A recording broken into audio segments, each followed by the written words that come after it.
እሷ ልዑል እግዚአብሔር ከዚች ዕፅ እንዳይበላ አዳም መታዘዙን አልሰማችም ነበርና ሰይጣን ጣፋጭቷን ከነገራት የገነት ዕፅ ፍሬ ለመብላት ወደደች ይላል። አልሰማችም እሷ እያለ ነው። እግዚአብሔር ሲያዝ ጊዜ ነው ቀደም ያልኩ። እግዚአብሔር ሲያዛቸው ጊዜ ከዚች ከዛፍ ፍሬ እንዳትበሉ ብሎ እርሷ አልሰማችም የለች። ሰይጣን ቀጥታ ለመሸወድ ሄደው ወደ ማን ነው? ወደ ሔዋን። እርሷ አልሰማችም ያንን ክልከላ። አዳም ግን ሰምቷል፣ ወደ እርሷ አልሄደም በፍጹም። እሷን ሄዶ ሰውታት በላች። ያው እሷ በፍጹም ያንን ነገር አልሰማችም፣ አታውቅም፣ አስበላት እና አላቸው ሁለታቸው። መጽሐፍ ቅዱስ ላይ ግን አዳምን እንጂ እንዳትበላ ያለው ሔዋንን አላላትም በፍጹም። ከዚያ እሷ ጥፋቷ ምንድነው? ያንን ሳትከለከል በላች። ይታል አዳምን ሄዶ ዲያብሎስ ማን ነው ያባቡ ብላ ብሎት በነበር ችግር የለውም እሱ ያንን ትእዛዝ ቢጥስና ቢቀጣ። ሔዋን በየትኛው ጥፋት ነው ያን ነገር መከልከሉን አታውቅም። እሱ አትብላ ብሎ የተከለከለው በበላህም ጊዜ ሞትን ትሞታለህ ያለው ለማን ነው? ለአዳም። የአምላክ ይሄንን አዞኛልና ብሎ አዳም እንኳን አላደረሳትም ለሔዋን። አምላክ እርሷንም አልከለከላትም። ሔዋን ተበደለች፣ ግፍ ተሰራባት፣ በሌለችበት። ስለዚህ መጽሐፍ ቅዱስ ላይ ምን ታመጣለህ አንተ? ሁለቱንም አዳምንም ሔዋንንም እንዳትበሉ የዛፏን ፍሬ ብሎ የከለከለባቸውን ጥቅስ ልንገርህ። ዘፍጥረት 3 ላይ እስኪ ዘፍጥረት 3:1 እባብም እግዚአብሔር አምላክ ከፈጠረው ከምድር አውሬ ሁሉ ይልቅ ተንኮለኛ ነበረ፣ ሴቲቱም በውኑ እግዚአብሔር በገነት ዛፍ ሁሉ እንዳትበሉ አዟልን አላት። ሴቲቱም ለእባቡ አለች፣ በገነት ውስጥ ካለው ዛፍ ሁሉ እንበላለን፣ ነገር ግን በገነት መካከል ካለው ዛፍ ፍሬ እግዚአብሔር አለ እንዳትሞቱ ከእርሱ አትብሉ አትንኩም ይላል። እባቡም ለሴቲቱ አላት። አሁን የተጠየቀው ምንድነው? እግዚአብሔር አዳምን በሚያዘው ጊዜ አትብሉ ብሎ ባዘዘበት ጊዜ እርሷ ታዛለች ወይ? ያ ነው። እዚህ ጋር ላሳይህ። መጽሐፈ ቀለሜንጦስ ይታያል። መጽሐፈ ቀለሜንጦስ ምዕራፍ 3 ቁጥር 16 ላይ ምን ይላል? እሷ ልዑል እግዚአብሔር ከዚች ዕፅ እንዳይበላ አዳም መታዘዙን አልሰማችም ነበርና ሰይጣን ጣፋጭቷን ከነገራት የገነት ዕፅ ፍሬ ለመብላት ወደደች ይላል። አልሰማችም እሷ እያለ ነው። እግዚአብሔር ሲያዝ ጊዜ ነው ቀደም ያልኩ። እግዚአብሔር ሲያዛቸው ጊዜ ከዚች ከዛፍ ፍሬ እንዳትበሉ ብሎ እርሷ አልሰማችም የለች። ሰይጣን ቀጥታ ለመሸወድ ሄደው ወደ ማን ነው? ወደ ሔዋን። እርሷ አልሰማችም ያንን ክልከላ። አዳም ግን ሰምቷል፣ ወደ እርሷ አልሄደም በፍጹም። እሷን ሄዶ ሰውታት በላች። ያው እሷ በፍጹም ያንን ነገር አልሰማችም፣ አታውቅም፣ አስበላት። እሺ አንዴ ዘፍጥረት ምዕራፍ 3 ደግሞ እንዲሁ ክፈተው እስኪ ልየው። እስከፈት ነው እዛ ቦታ ላይ አይደለ? ከዛ በፊት ነው ትእዛዙን የሰጣቸው። እዛ የሰጣቸው ትእዛዝ ላይ ያሳየን እስኪ እንዳትበሉ ብሎ የከለከለባቸው። እሺ ሴቲቱም ለእባቡ አለችው ይላል፣ በገነት ካለው ዛፍ ሁሉ እንበላለን፣ ነገር ግን በገነት መካከል ካለው ዛፍ ፍሬ እግዚአብሔር አለ እንዳትሞቱ ከእርሱ አትብሉ አትንኩትም። ምን ማለት ነው? እሱ አይደለም ጥያቄያችን። እዚህ ጋር ቆይ ልመልስልህ። የቱ ጋር ነው ያዘዘባቸው የነበረው? አይ ችግር የለውም። ይሄ ቁጥር 3 ነው። ቁጥር 4 ላይ ያለው ምን ማለት ነው? እሱ ሳይሆን ወደ እሱ እንመጣለን። ችግር የለም። አሁን ጥያቄው ምን መሰለህ? እግዚአብሔር ለአዳም ክልከላ ትእዛዙን በሰጠው ጊዜ እዛኔ እሷ ነበረች ወይ? ሰምታለች ወይ? ይነግራታል አይደል? ምንድን ነው ይሄ? እኮ ያን ያክል እንትን የሚል አይደለም። ትእዛዙ እንደሰማች ያው እና እዚህ ጋር መጽሐፈ ቀለሜንጦስ አንተ አትቀበለው? እቀበለዋለሁ፣ ግን እዛ ጋርና ቁጥር 3 ነው ቁጥር 4 ላይ አብቦሽ ምን ይላል? ይሄ ስህተት ነው፣ አልሰማችም ነበር ይለናል ቀለሜንጦስ።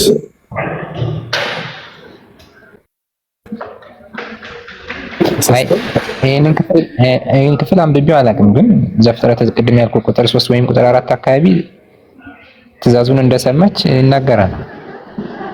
እዛ ላይ ቀደም ብለህ ብታየው ራሱ ቆይ ላሳየህ። ሲያዝ ጊዜ በበላህ ጊዜ ሞትን ትሞታለህ እንዳትበላ እያለ ያስጠነቅቀው አዳምን ነው ሔዋን? አዳምን ነው አይደለ? እኮ ችግር የለውም። እሺ ይሄን ያን ያክል እንትን አይደለም። ዞሮ ዞሮ ትእዛዙን ሰምታለች። እኔ ግን ይሄ አይደለም ጥያቄ። ያን አልሰማችም እያለ ነው። እዚህ ጋር እንግዲህ ቀለሜንጦስ ከተሳሳተ አናውቅም።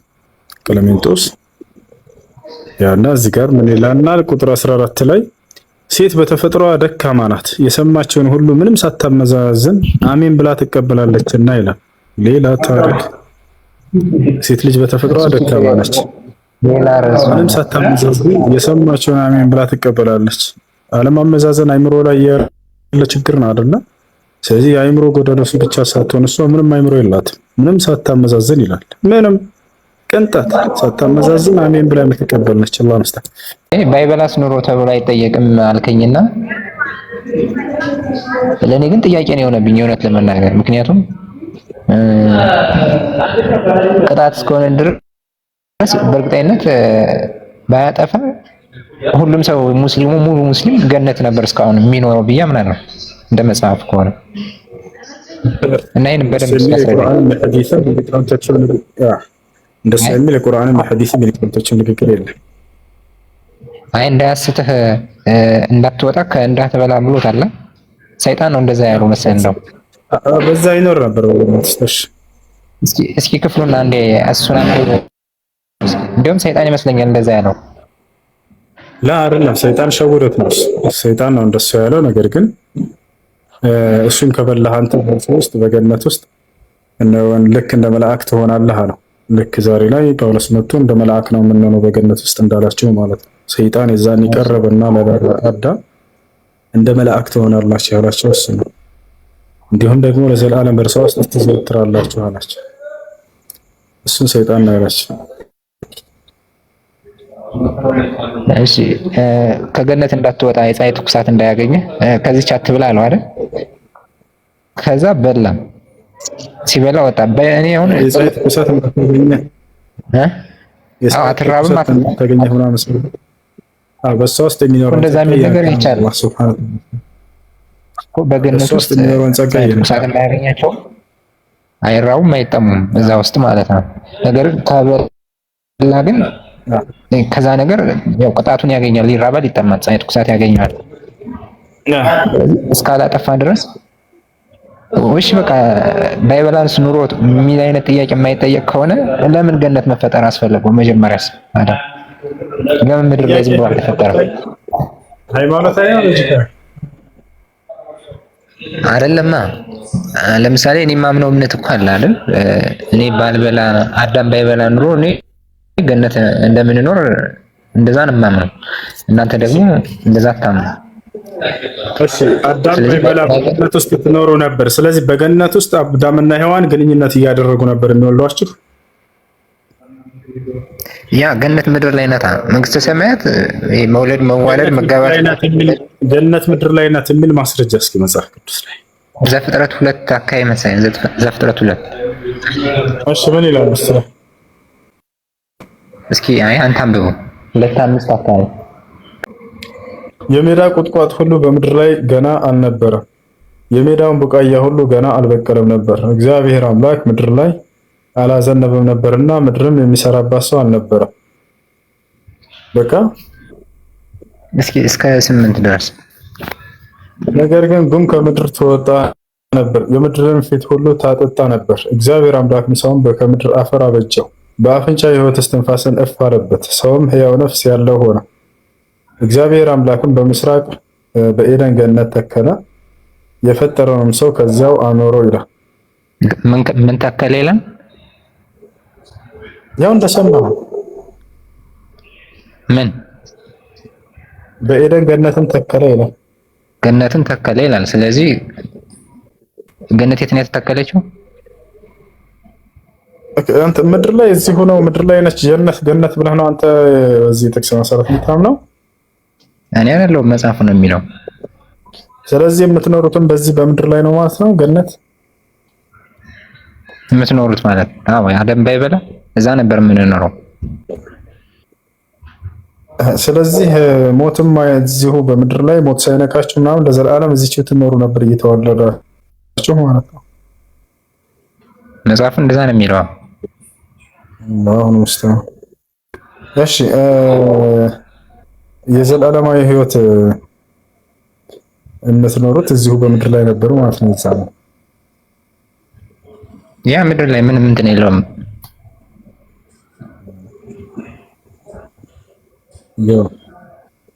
እሺ ነገር ግን ከሞት በኋላ ስላለው ከሆነ ያ ሌላ ነው። እንደዛ አይመስለኝም አሁን ላይ ማለት ነው። እሺ ከሞት በኋላ የተለየ መሆኑ ምንድነው ማስረጃ?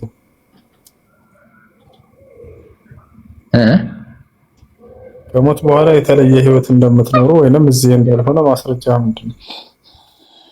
የተለየ ስትል አልገባኝም። ከዚህ ከምድር ማለት ነው። አይሰማም። ከዚህ ከምድር የተለየ መሆኑ የት እንደምትኖሩ ምናምን ያ መንግስተ ሰማያት ነው። እንደዚህ ሰው ሆነን አይደለም የምንሄደው፣ ልክ እንደ መላእክት ነው የምንሆነው ይላል።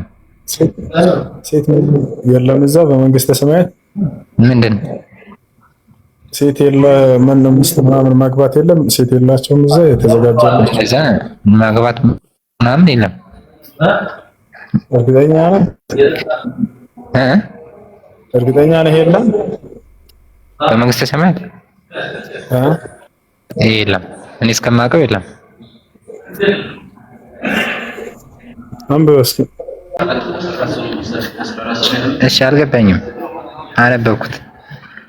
በእኔ ስም በከበረ ደሜ በተቀደሰ መስቀሌም ስም ቤተ ክርስቲያን ላነጻ ላሳነጸ ለእርሱ በሰማያት የብርሃን ሴት አንጽለታለሁ ይላል። የብርሃን ሴት በሰማይ ይታነጽልሃል።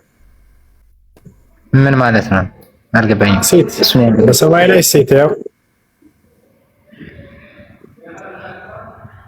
ሴት የሚለው ትርጉም ይሄ እንግዲህ መጽሐፉ ምን ነበር? ድርሳን ነው። ድርሳን መስቀል ይላል። እንግዲህ አይደል ነው ይሄንን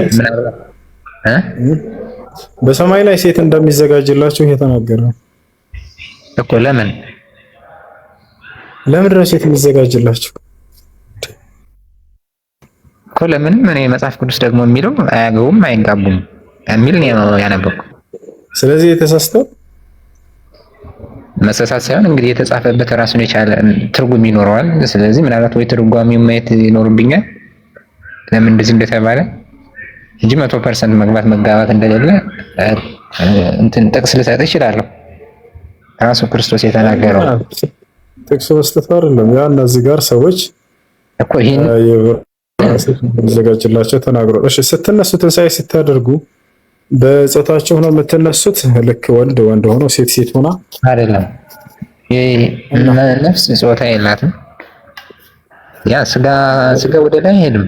እንደ መጽሐፍ ቅዱስ ስጋ አይነሳም እንደ መጽሐፍ ቅዱስ እኔ እንደዛ የሚል አላየሁም። ክርስቶስ የእናንተን ትንሣኤ ወክሎ ነው አይደል ቀድማቸው የተነሳው ይላል። ስለዚህ እንደሱ ከሆነ ትንሣኤ የምታደርጉት እርሱ በነፍስ ብቻ ነው የተነሳው፣ በስጋም ተነስቷል።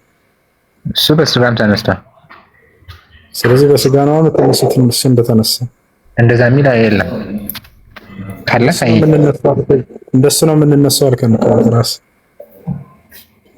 እንደሱ ነው ማለት ልክ እሱ የእኛን ትንሣኤ ወክሎ ነው የተነሳውና እሱ እንደተነሳ ነው እንጂ በስጋ ይነሳል የሚል የለም። አላየሁም። ያውና ኢየሱስ ክርስቶስ በስጋ ተነሳ። ትንሣኤ ያደረገው የእናንተን ትንሣኤ ወክሎ ከሆነ እርሱ በስጋ ነው የትንሣኤ ያደረገው እያልኩ እኮ። በስጋ ነው የሚነሳው የሚል ካለ ሳይ እኔ እንደዛ የሚል አላየሁም። ክርስቶስ የእኛን ትንሣኤ ወክሎ ነው የተነሳው አላልክም ቅድም? የእኛን ወክሎ ማለት እና ትርጉሙን እኮ ነው ያልተግባባ ነው እኮ። እርሱ ትንሣኤ እንዳደረገው ነው አይደል ትንሣኤ የምታደርጉት እናንተ? በስጋ እንነሳም። እርሱ ትንሣኤ እንዳደረገ ነው የምታደርጉት ወይንስ ከእርሱ የተለየ ትንሣኤ ነው የምታደርጉት? እንዳደረገ ማለት ልክ እንደሱ በስጋ እንነሳ። ስለዚህ እነሱ በስጋ እንደተነሳ እናንተ በስጋ ትነሱ ማለት ነው እኮ። ልክ እንደሱ በስጋ እንነሳ ምን ያልኩ ጥሩ። ስለዚህ በመንፈስ ብቻ ነው የምትነሱ፣ ስጋ የላችሁም። አዎ እንደዛ ነው የሚለው። በጣም ጥሩ። በገነት ውስጥ ክርስቶስ በመንግስተ ሰማያት መብላት መጠጣት አለ የለም?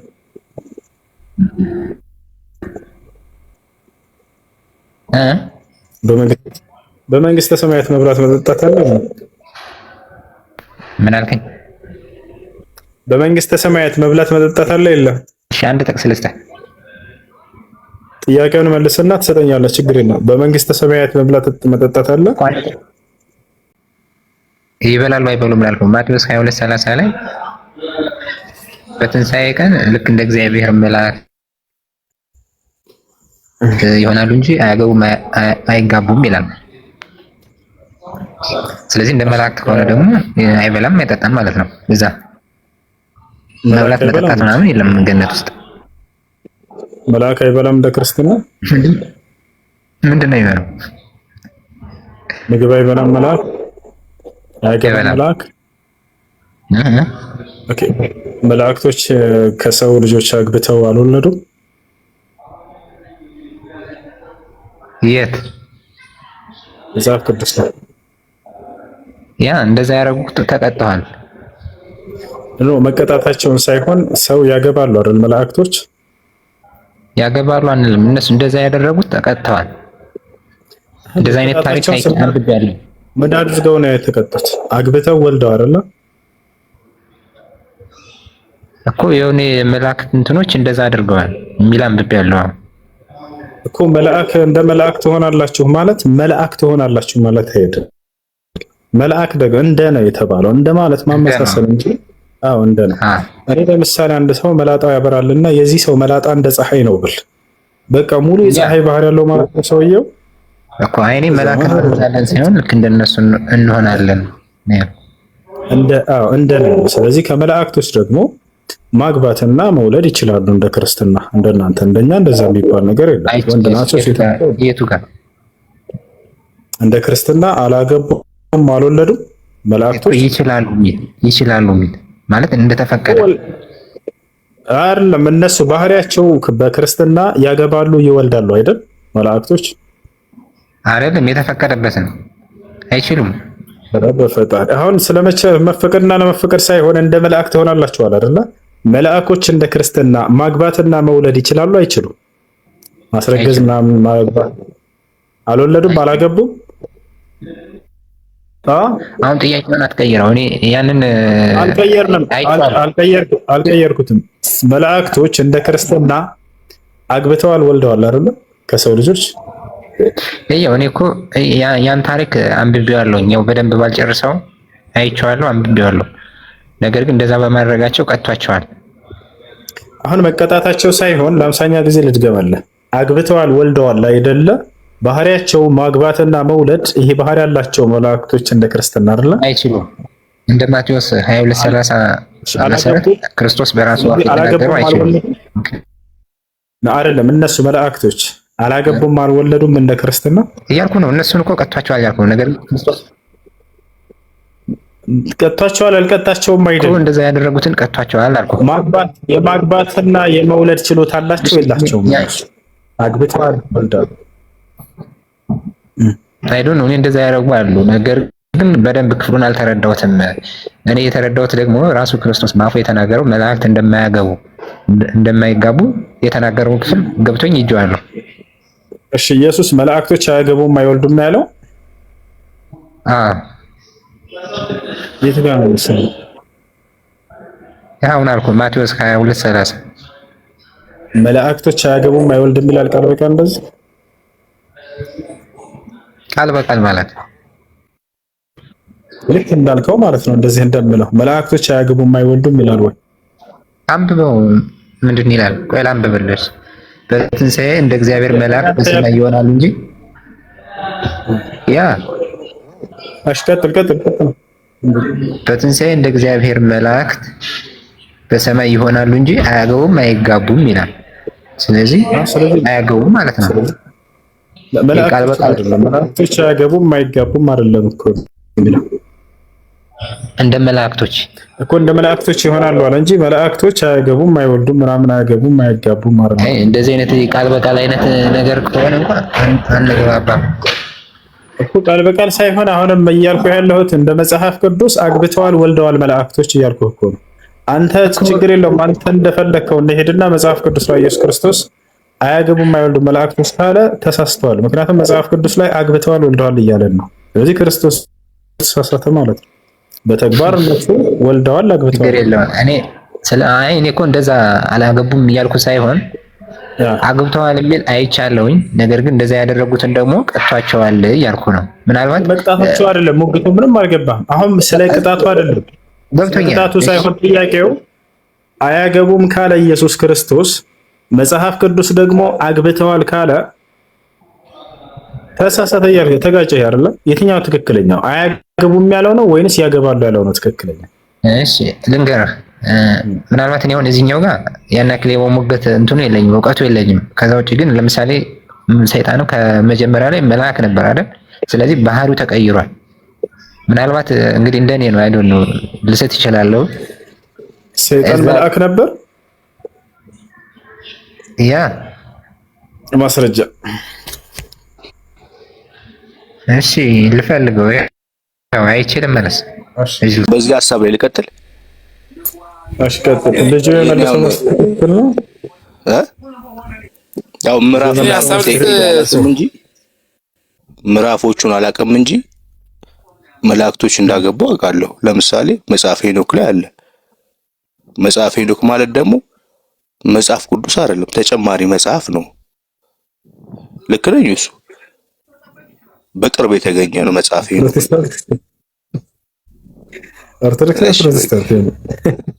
ምን ታገኛለህ? ምንድነው? ኦርቶዶክስ ነኝ። ለምሳሌ ኢየሱስ አንድም ስለ መልአክ ጋብቻ የሚያወራው ነገር የለም። እሺ አማን ምን ትላለህ? ልሞክር። ለምሳሌ ልንገርህ፣ እኔ ሀሳብ ልስበት። እሺ አማን ይናገር። ማዚያ የሚባሉ አንድ ነገር ማወቅ ያለብን ነገር ምንድን ነው?